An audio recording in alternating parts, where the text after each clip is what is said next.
recent years, the ethical and moral dimensions of medical aid in dying have been fiercely debated.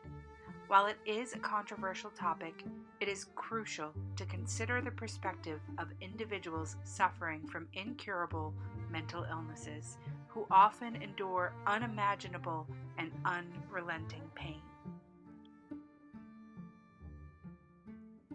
As someone who both suffers with a mental illness, PMDD, that science doesn't see enough of a profit potential to cure, and working in end of life care, I am compelled to advocate for the compassionate option of medical aid in dying for those facing the unique challenges of mental health disorders. Before delving into the argument, it is imperative to establish the criteria for an incurable mental illness. According to the American Psychiatric Association, an incurable mental illness is one that persists despite optimal treatment and rehabilitation efforts, causing significant distress and impairment in an individual's daily functioning.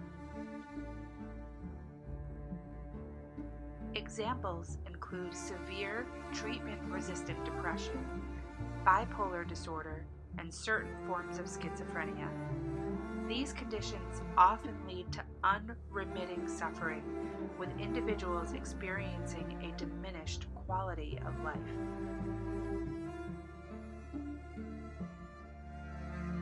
Working in death care has afforded me a profound insight into the complexities of end-of-life experiences, both physical and psychological. Patients with incurable mental illnesses face unique challenges, and existing palliative care measures may not adequately address their suffering. Hospice, traditionally associated with terminal physical conditions, falls short in meeting the nuanced needs of those battling severe mental health disorders.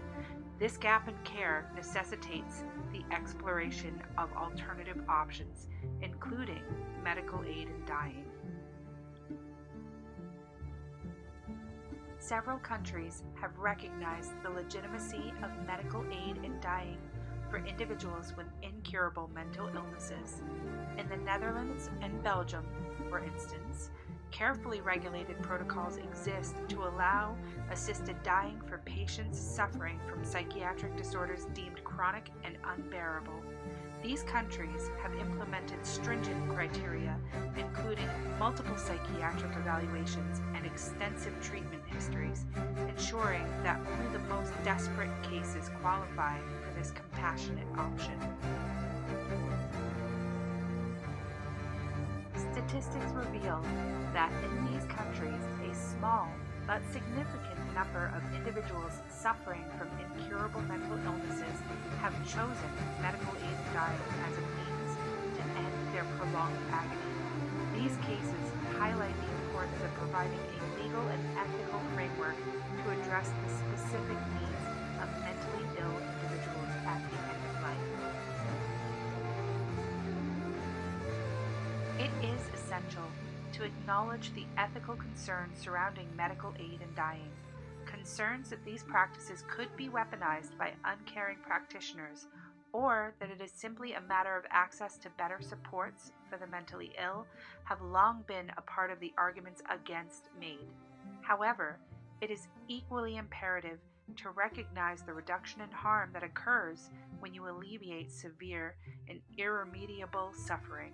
Who are we to hold people in pain hostage while we figure out a more morally palatable path? The principle of autonomy, a cornerstone of medical ethics, dictates that individuals should have the right to make decisions about their own lives, especially in the face of unbearable suffering.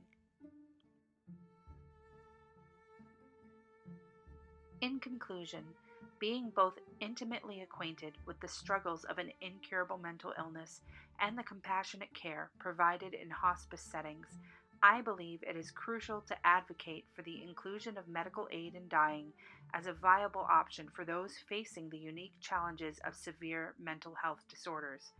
By drawing on the experiences of countries where such practices are regulated, we can establish a framework that safeguards the autonomy of individuals while maintaining ethical standards. It is time to extend the conversation beyond physical ailments and address the pressing need for compassionate end of life options for those who suffer from incurable mental illnesses.